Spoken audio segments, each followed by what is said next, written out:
Hello, you fantastic little marketing bees. You're tuned into episode 79 of the Marketing Buzzword Podcast.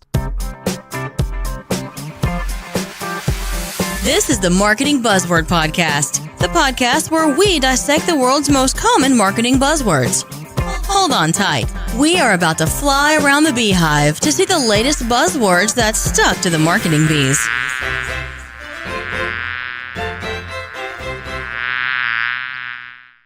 Hello again, and welcome back to the Marketing Buzzword Podcast.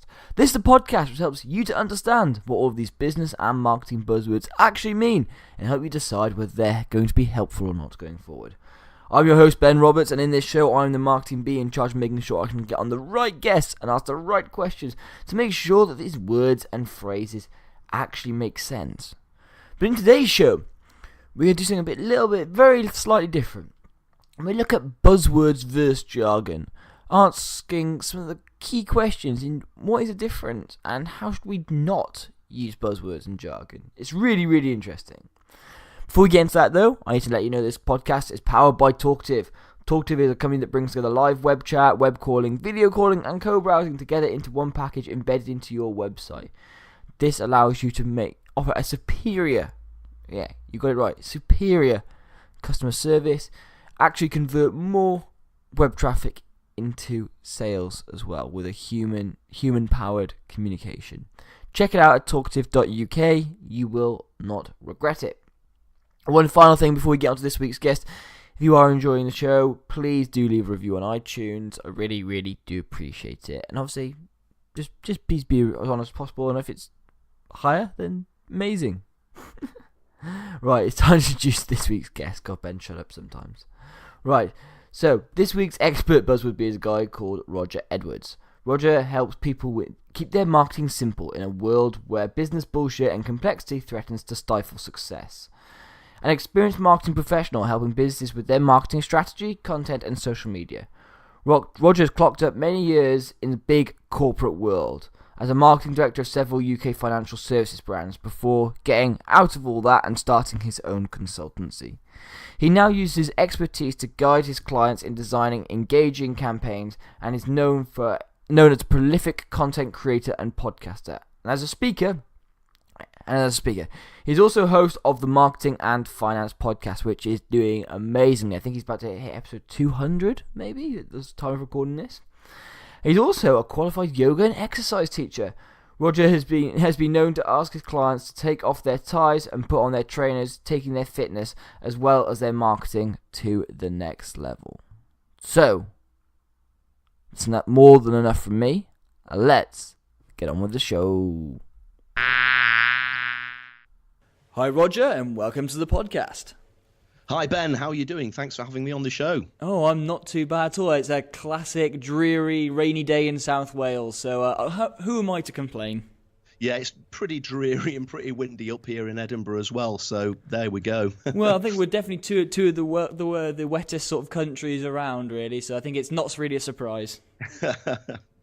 Right, so Roger, this episode is one that I'm really, really looking forward to, because your theme. So, actually, before I know I've already read out your bio, but can you please give a description about what it is that you sort of stand for and what you teach people? Because I think that's going to be a really good way to hear it from the horse's mouth, so to speak. I'm not calling you a horse, but from the horse's mouth as to what it is that you actually propose to businesses and people when you go out and train and speak to people. Sure. I describe myself, Ben, as a marketing guy from Edinburgh, helping people to put together simple marketing strategies and to keep the bullshit at bay, or the BS at bay, depending upon what platform I'm talking on.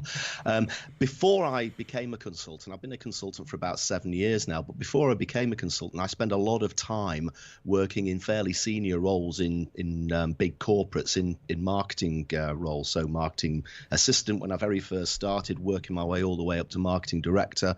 I was managing director at one point, but that was probably a little bit of a step too far. And I guess throughout the entire marketing career that I've had, I've always been aware of complexity not only in product and service, but also in the language that people use in their communications. And as you know, in a lot of big corporates, probably because they become silo based and because they've got lots of different people, everything does become bloated and complex, probably because so many people get involved in everything. And over the years, I just developed more and more of a fascination with helping people to keep things simple. And I just had the opportunity about 6 years ago to leave big corporate, set up my own consultancy business. And what I do now is I help people put together simple marketing strategies, and once those strategies are in place, I then help them to keep the communications elements of those strategies simple. And I guess that you could almost argue that strategy is a bit of a buzzword in itself. And personally, I do find that if I use the S word, sometimes I get the door slammed in my face because people want to talk about how to use video or how to use social media or how to use email. And I've always believed, because I actually am a traditionally trained marketer, that you have to have a strategy in place first. You need to know who the customer is, you need to know what the customer need is and all that stuff. And then you can do the communications. But sometimes if you say the strategy word, I think it just conjures up all sorts of negative images in people's heads, and they oh, no, we don't want the strategy. We just want to get on with the exciting communication stuff. So really my angle is keeping marketing strategy simple, and I won't use the S word if you don't want me to. We'll call it a plan or a guide or something like that. Yeah, and then once the plan's in place and we get into the communication, and whether that's email, video, blogs, whatever content, how do you keep that language simple so that it engages the customer rather than, as I would say, engages them rather than enrages them? No, I love that little bit you had there, engage and not enrage. And this I think this is why I was really intrigued to speak to you, because this is something that I've been particularly fascinated in as well, in terms of the marketing buzzwords, hence obviously the podcast. And it's trying to work out, how do we keep things simple? Because there are so many words, terms and phrases. Again, we use the word strategy, and some people love it, some people hate it. I mean, I agree with you that without a strategy in place, how are you supposed to really know or understand that what you're doing is in keeping with your brand, your personality? It's like, oh, we'll just go and do videos today. Okay, but how does that actually fit into the greater plan? Even if you use the word plan, the principle is still the same. If you don't plan something, how do you know what it's going to be successful? Does it fit with everything else? Can you actually leverage, actually make more out of it because you've actually done it in tandem with something else? Because if you do it by itself, and you just go, oh, we're just going to do video today, brilliant. Okay, well, how does that actually fit in? So almost without that strategy, yes, it's boring. Because it's like when you strategize. I mean, I love that. My background is in strategy and being a strategist, and that's the bit I love. But I can understand that other people are like, I just want to go out and do stuff. So it's a really difficult balance. I think, again, if you've worked in a big corporate, you probably associate the strategy time with quite a painful part of the year. They usually lump it in with the annual accounting plan or the annual sales target, and everything gets reviewed. And you might go and have an away day in some remote country house or something and spend 3 or 4 days locked in a room sticking millions of post-it notes on the walls, and there'll be some consultant from a very expensive consultancy firm telling you to move 50 post-it notes from the right side of the room over to the left side of the room and have a chat about it. And you'll talk about SWOT analysis, pest analysis, and Boston grids, and all those great, glorious academic things.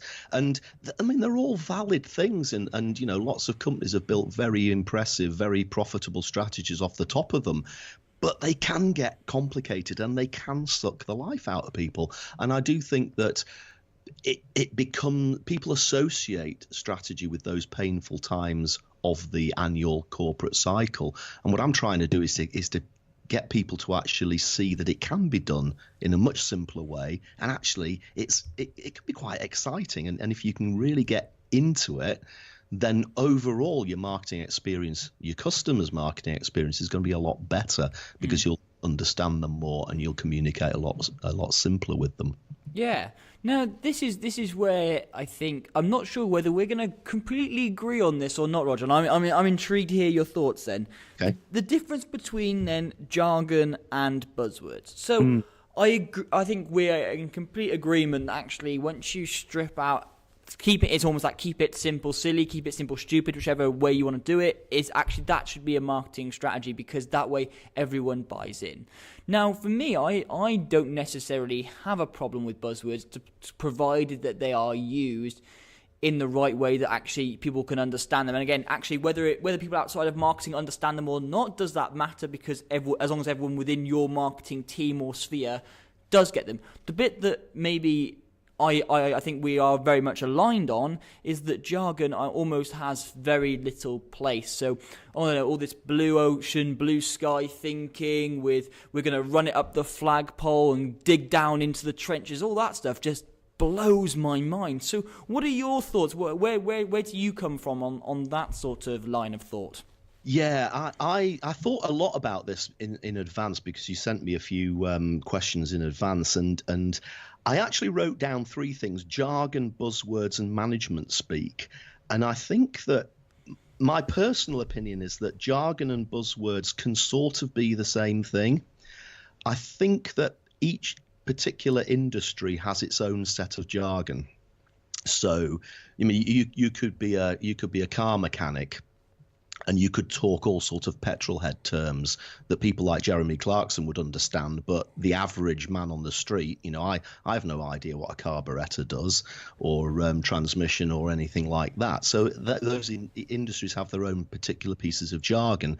A beauty salon, I don't know what the difference between shampoo and conditioner, and whether ceramide A or whatever ceramide B is going to make my hair shiny. Not that I've got that much hair left anyway.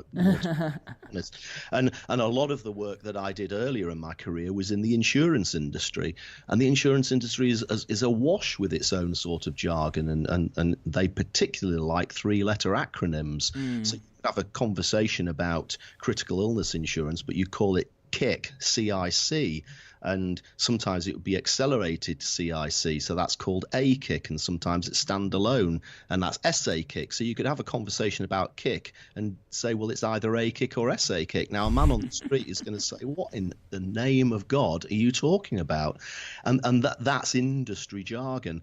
But I guess within a company, as long as it stays within the company, then it's like your own code, it's your own language. The danger, I feel, is when that spills out into the consumer space, and if you start using that sort of language with consumers, they're just going to sit and look completely befuddled, or worse, they're going to get really cross with you, they're going to get enraged, as I said before, and they're not going to do business with you. So I guess industry jargon is that it almost becomes the sort of language of that particular corporate, that particular industry, but try not to use it in the customer communications. And we can come to a few rules that I've got for customer communications later. Buzzwords, again, I think that there are like collective buzzwords across industries. Paradigm shift is one of my favorite ones. I hate that one so much that I actually like it now. It's almost like it just makes me laugh. Like a Stockholm syndrome sort of thing. I mean, right back at the start of my career, when I was in a strategy meeting just taking notes, and there was this consultant I can't even remember. It was one of the big consultancy firms, and this guy was just a walking dictionary of management speak buzzwords, and he kept using this word paradigm. We need to change the paradigm. We really need to focus deep on changing this paradigm. And at the end of the day, we'd done all this work, and he stood up, and I remember this to the day, and he said, now we must finesse the paradigm to achieve maximum alacrity. And I'm sitting there thinking, that's bollocks, isn't it? It really is. Now, I'm sitting there thinking, I don't even know what the word alacrity means. And of course, that was 20 years ago, and I couldn't look at my phone on the internet. I just thought it must be a posh way of saying clear or what. But what he was basically saying is, we've had an idea, now we need to refine it. That's what he meant. But no, it sounds a lot more professional and probably justifies their ridiculous fee to say finesse the paradigm to achieve maximum alacrity. Now, some people in that room were lapping it up, and I bet that they would have used the word paradigm in meetings later on just to impress everybody. I'm just sitting there with my head in my hands thinking this is just silly. So there are buzzwords like that transcend industries. And then there's the management speak that you mentioned before, and this is where you can really have some fun. You've already mentioned a few, but we haven't got the bandwidth to do that. Let's take it offline. Let's run that idea up the flagpole. Let's put a record on and see who dances. I'm going to go home and have an idea shower. Let's see how far up the strategic staircase we can take this. Let's focus on the crocodiles nearest the boat. I mean, it's funny, but it's also quite annoying. And I don't know about you, Ben, but everybody that you talk to always laughs at this stuff. But they use it. But then they go and use it, and you think, for goodness sake, yeah. So I think the jargon side of things is a necessary part of corporate life, and it's a necessary part of small business as well. I think the key for me is to make sure that you don't use that jargon when you ultimately communicate with the customer. I guess you could argue slightly differently with B2B. If you're a marketing agency that does work for accountants, then you can probably get away with talking accountant jargon to accountants when you're doing their marketing. But again, I would argue that you shouldn't allow that language to get out into the accountant's actual customer base. Yeah, no, I love a number of things you said there, and one thing that resonated with me is obviously I've worked in an insurance company as well before, and I love the idea of this plain English campaign that we have out here in the UK. I don't know if it transcends beyond our shores, but the plain English campaign essentially looks to sort of try and get rid of some of this fluffy jargon from particularly the insurance industry for customers. Because again, in that context, customers want to know exactly what they're doing. They want clarity. They want to be able to know when they're in spending and investing their money and their time with this company, they want to know that they actually understand what they're getting. Now, whereas again, when you looked at that accountancy example, actually the fact that it's maybe an industry-specific accounting term could be absolutely fine, because it shows actually account to accountant, actually it makes complete sense, and actually it means that actually I know that I'm talking to an accountant because they understand that language. Whereas again, where you have the real difficulty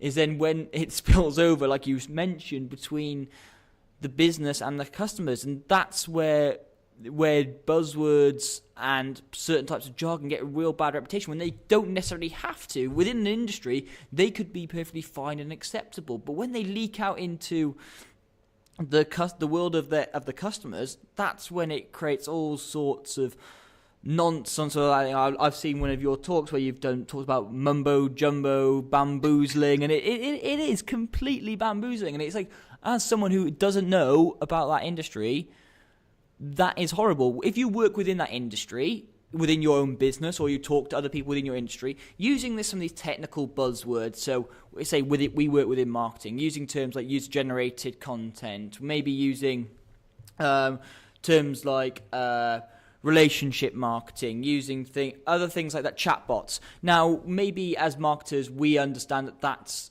marketing speak, and some marketers may or may not understand, but actually if you use that term and people don't understand, okay, how can you potentially teach that buzzword? I think, but it is really difficult when businesses start using these terms, how they actually disseminate that out to their customers, and that's where the real problem is. This is an example that I can't actually take credit for finding this, but I do encourage people to send me examples of really bad copy. And here's an example. This is one of my favorites at the moment, Ben. Now, it mentions like the chief executive of this particular company. I'll just miss that bit out. See if you can guess what the industry is. So it says let's say chief executive, must be able to see beyond the horizons of convention, to make the paradigm shift, to dream of things that have never been done before, to create a strategic culture across the force that has an embedded ethos of innovation, high standards of service, being evidence-based, being client-centered and victim-focused, and successfully transforming the organization for the future. Now, that was in almost like a customer pledge. Guess what that is? They said victim in there, so I'm assuming it's some sort of accountant. It's the police. Wow. It's the police. The actual thing starts off, our chief constable must be able to see beyond. Now, I read that and I think, what?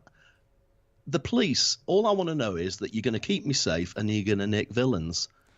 So why not say that? I think that's pretty much an incredible example of where it just where they've used so many words that actually didn't need to be used. Again, this is probably I think one of the other problems, isn't it? Is actually as an individual term. So if someone maybe used the word paradigm or they use the word customer centric, as a standalone term, maybe there isn't a problem there. But when you put it all in together, in that it means no sense. As a single bit of maybe a bit of jargon or a single buzzword within a paragraph, actually it can make sense, and actually it sort of the rest of the paragraph helps make that word sort of means that word has meaning. But when you talk about that, you're putting meaningless words on top of meaningless words, which is meaningless. Yeah. Adding meaningless to meaningless to meaningless isn't going to make it any less meaningless. Yeah, it's like you times anything by 0, you still get zeros. It's like you times meaningless by meaningless, you get, well, you know what, meaningless. Meaningless, yeah, absolutely. Oh no, I think that's something that again and then that's the big frustration, isn't it? Is actually if you use the word customer centric as a buzzword.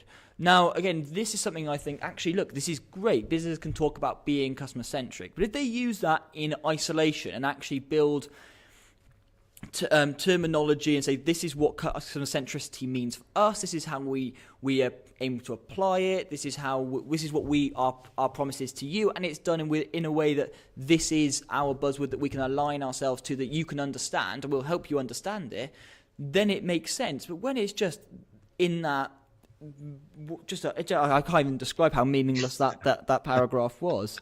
So something then that you mentioned earlier that I really also now want to dive into a little bit, which sort of really related, is those rules for customer communications. Because we've covered a little bit around sort of buzzwords and jargon. How again, I'm still absolutely overawed by that paragraph. It just doesn't make any sense.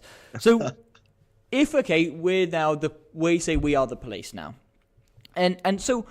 What are these rules for customer communications? I guess as the public, we are the customers of the police.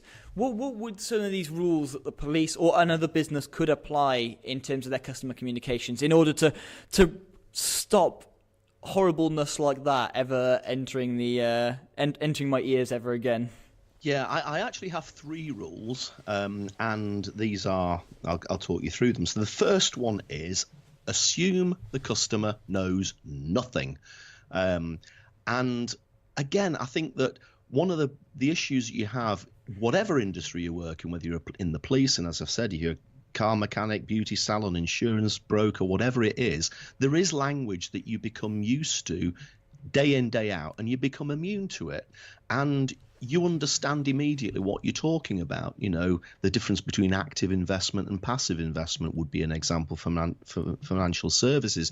And because you're talking to people about that all the time within your company and within your industry at networking meetings or whatever it is, you just assume that everybody understands that, and therefore you use those terms when you're talking to customers, but they may not know what the difference is, and sometimes they may feel a bit embarrassed to ask.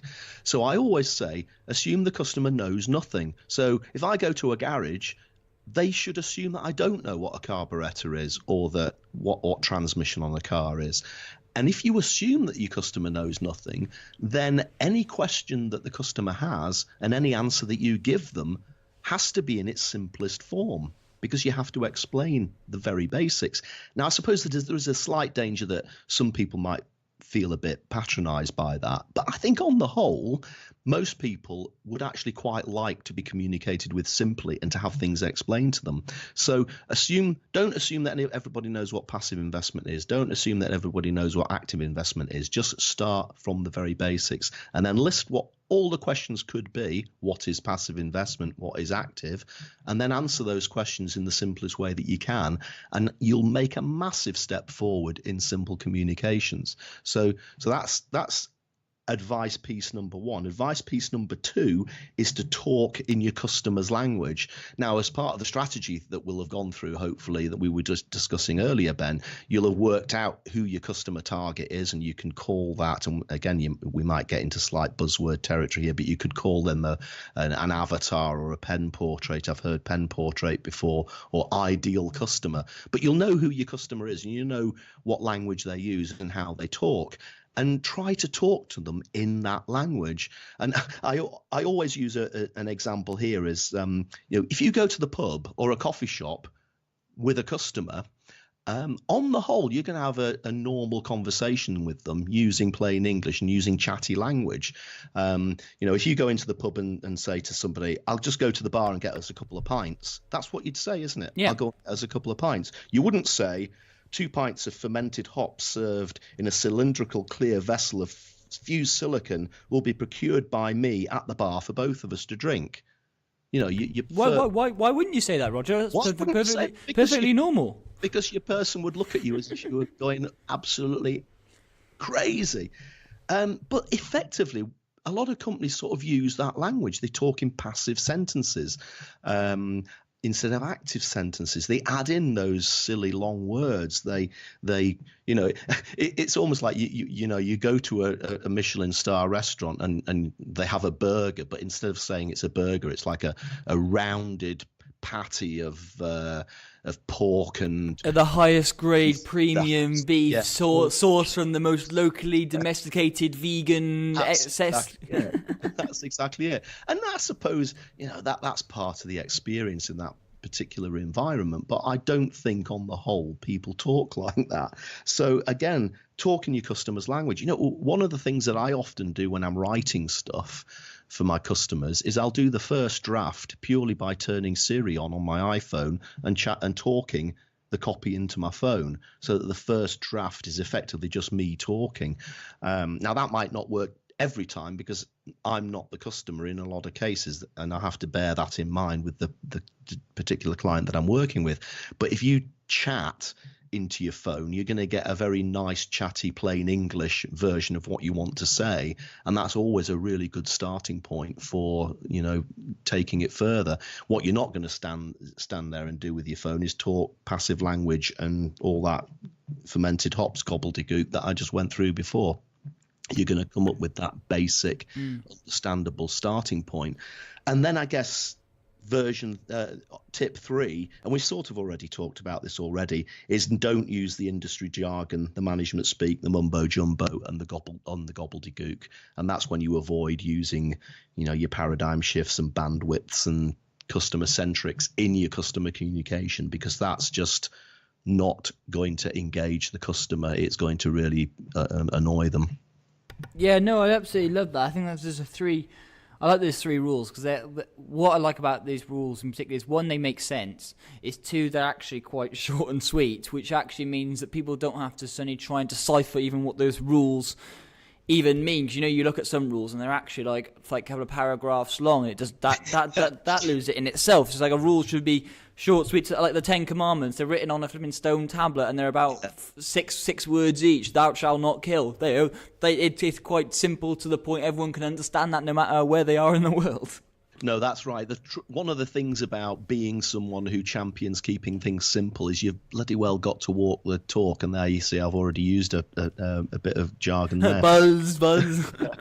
But if I stand by, if my whole ethos is keeping things simple, then I have to practice what I preach. So the rules that I come up with have to be simple in the same way as what I want to put across. I mean, you can do other things. I mean, another little trick that I like to play is to say to somebody, well, once you've written a piece of copy, the next thing to do is to try and make each paragraph a sentence, and then each original sentence, see if you can get that down to 1 or 2 words. And if you do that little exercise, you can compress it right down and make it a lot easier to understand and a lot more engaging. Yeah, I like that. So one of the things that really intrigued me was obviously rule 2, and you started mentioning about voice search and about Siri and how people don't use that technical jargon-filled language when they speak. And I think this is really important because obviously we're entering a time now where more and more voice search is happening through Siri, through Alexa, through Google Home. Again, sorry to anyone that's listening to this and it's now activated those talking devices. This is just typical, isn't it? But it's really important because people don't search for things in that way. So actually, if you really want to actually almost on a more simple level in terms of getting found in the first place, before you even read the rest of your stuff, if you want to get found, you've got to talk in a simple way in your customer's language, because that is how people will find out about you. Then they start to trust you. And I tell you what, if you put a barrier in the way like that flipping paragraph that you read out earlier, it doesn't add anything to what is the customer, I guess in this case the Joe Public, what have they really got out of that paragraph? And what is in it for them? Because if I'm a customer and I don't know what it's about, again, I love the idea again, it's assume the customer knows nothing, because if I read that and I still don't know anything more, what is the customer? What is the end goal? What is the purpose of this content that you're creating? Because all I've done is add more confusion by creating that paragraph. And I love the idea that voice search is actually potentially going to help keep things even more simple. Do you know, I've not really actually thought that through before, but you're absolutely right. So I guess if I was to use Alexa and I don't know, maybe I'd seen somebody lurking outside the house, I might, I suppose I'd dial 999, wouldn't I? You wouldn't go to Alexa and say, Alexa, can you find me a customer-centric chief constable, please? You just sort of say to Alexa, dial 999, or Siri, dial 999. You just go straight into it, and you ask simple questions. What's the best chicken restaurant in Edinburgh? What's the best craft beer in Edinburgh? You don't say, what's the best craft version of fermented hops served in cylindrical blah blah blah that I went on before. You keep the questions that you ask simple. And wow, you're thinking that through. Maybe in the future this will be a massive stimulus to simplicity. Yeah, exactly. Yeah, no, I absolutely love that. Again, I think it's again with this new technology. I really hope it goes that way and people don't find ways to try and make things more complicated, because I guess with blogging and video stuff, it's easy to let all this stuff go. But actually, I think with voice search, I feel like people it's gonna have to keep things simple, because again, that is what people ask, very straight, very direct questions. So they expect very quick, very direct responses back. And again, the stuff that you see ranked high on Google anyway through natural type search isn't the stuff that's filled with jargon. It answers the question simply. The Google knowledge box, when you answer the answer box, when you search stuff on Google, even through type, though the articles that come to the top in that knowledge box that Google recommends aren't jargon filled. They're straight to the point, answering the question that's asked. Absolutely. And on the whole, that's what the customers want. And it's when it gets complicated, and it's when it annoys them or it confuses them, that's when they get turned off. They don't like you, they don't know you, and therefore they don't trust you, and the whole business thing just falls apart. Yeah, no, exactly. I think, and it's got to come, taking this full circle right back to what you said, this has to come from a strategic level. They've got to be able to understand, you've got to, as a company, be able to understand what is the point in what you're doing, what are you trying to communicate? Are you communicating this in a way that people understand? And I guess if your business or your personal brand is built around a buzzword, how can you make that completely simple so that actually so people when they look for it, because they go, okay, I want to know about user generated content, if people are searching that because you're targeting other marketers, how can you make that really simple so everyone has got that same level of knowledge, so anything else that you write, people then don't think of it as jargon, they think of it as something that is a word because they already understand what it means. But again, if you don't have that in your strategy, you don't know what you're doing, you're just using words, then it just doesn't make any sense. Absolutely not. No, if you know your customer, you should know how to communicate with them in a way that engages them, and that's the bottom line. Yeah, and the key word being should, because not enough do. So Thanks so much for that today, Roger. That has been sort of really insightful. I love sort of what you're trying to put out there in terms of keeping things simple, because again, we are in a really complex, noisy world, and I think those rules for customer communications and keeping things simple and just stripping things back to what does the customer really want, what do they want to know, so assuming the customer knows nothing, talk in their language, and just cut out that industry jargon that, I mean, if you're talking to another person in the industry, maybe it's okay. But even so, I mean, you can't assume that everyone in your industry knows exactly what that term is. So I absolutely love those 3 rules have really hit the sweet spot with me, Buzz. Fantastic. But, Roger, before I let you go, I've got to ask you a question. I think I'm going to get some really good ones off you today. Because the question I ask everyone at the end of each episode is, what are the marketing buzzwords are you loving or hating right now? So what is grinding your gears and making you go, please stop using this term, it's annoying the heck out of me? And what are you loving? What is making you go, yes, this is such a good term, or a term I'm enjoying at the moment? We know that paradigm shift is your love-hate one. Do you know, I mean, I've been going at this for so long that a lot of this stuff just makes me laugh now, you know, and I guess that's quite a good philosophy to have. I've always take the red pen out to passive language. I really hate passive language, and all the way through my career I've been known as the guy who corrects passive language. So, you know, if you are a company and you send a letter out, a passive way of saying that is a letter will be sent out to you later, you know, and as opposed to we'll send you a letter, which is the active version, and the passive version just sounds officious, doesn't it? And it sounds a bit dull. You can always spot your lack of personality, isn't it? Exactly. You can always spot passive language if you can add the words "by zombies" to the end of the sentence and it still makes sense. So in that example, a letter will be sent to you later today by zombies. That's a passive sentence because you can add "by zombies." Whereas if you say we'll send you a letter later by zombies, it doesn't really make sense. So that's the best way to use it, is the active version. But to be perfectly honest, the one that really annoys me at the moment, Ben, and it is the word hack. It is the word hack. The use of the word hack for tips. All right. So I love that you brought this one up. Oh, geez. Am I allowed to swear on this podcast? I better not. No, enough people have, Roger. So you fire away. You know, a lot of the tabloid newspapers use this, you know. So you go onto the Daily Mail website or something like that, and there'll be 5 hacks for getting upgrades on flights, or 5 hacks for keeping your kitchen clean. But you see it in marketing articles as well. 5 hacks for. I would have said those 3 things that I talked to you before about assume the client knows nothing. That would have been 3 hacks for simpler customer communication. Now, the thing is, I'm quite old. I've been doing this for quite a long time. And to me, a hack is 2 things. First of all, it's a dodgy journalist. And secondly, it's a cough sweet. And that is it. I don't want people to use this word hack. Just call it a tip. That's what it is. It's a tip. You know, why call it a hack? Then the other thing that sort of winds me up a little bit is when people say, I've got actionable tips for you. So, okay, an actionable tip. Well, not just a tip. It's a tip that you can actually use, as opposed to a tip that you can't use. Yeah, but isn't a tip by definition something you can do something with? Are there such things as unactionable tips?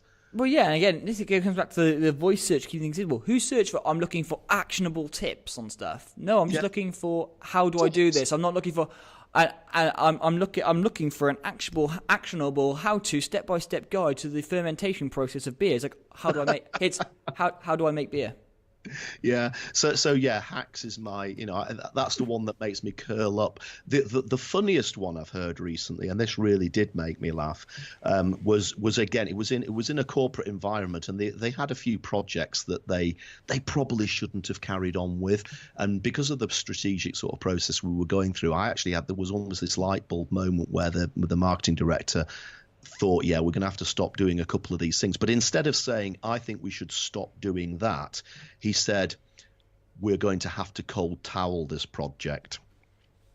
Oh, cold towel it. What? You're going to put a cold towel on that project? I said, just Just get me out of here, please. Oh dear, yeah, I can't agree more. Yeah. So I think it's time to cold towel this podcast now, Roger. Yes. No, but seriously, thanks so much for coming on today. It's been really interesting. I love sort of this idea, and I'm a huge advocate of keeping things simple. So I've definitely learned something, and I know that everyone else would have as well. Great stuff, Ben. It's been an absolute pleasure talking to you today. Thanks, Roger. Take care. Bye. Bye. I absolutely loved this insight and this chat with Roger. The 3 tips he sort of came out with to sort of help keep your marketing simple really resonated with me. And it's a really interesting world because obviously I've got the book coming out very soon, and trying to look at all these different things around buzzwords and jargon, and it does annoy me massively when I see brands and businesses, and that example with the police where they just use so many words to sound clever, to sound different, when actually the context was lost. And it's always helped reassure me and help validate a lot of the ideas that I'm putting forward in the book, but from a slightly different way to Roger. And it's really interesting to get this viewpoint. So I thought I learned a lot from this. I loved Roger's tips. I loved the examples he provided and the context he gave. So if you did too, please do like, share, tweet about this episode. And please also do leave a review on iTunes. I really do appreciate any feedback on there. Or if you're feeling a little bit lovable and you want to have a more human connection, please do email me, ben@ben-m-roberts.com. And we'll be back next week with another guest episode. Goodbye. This podcast is part of the You Are the Media Network.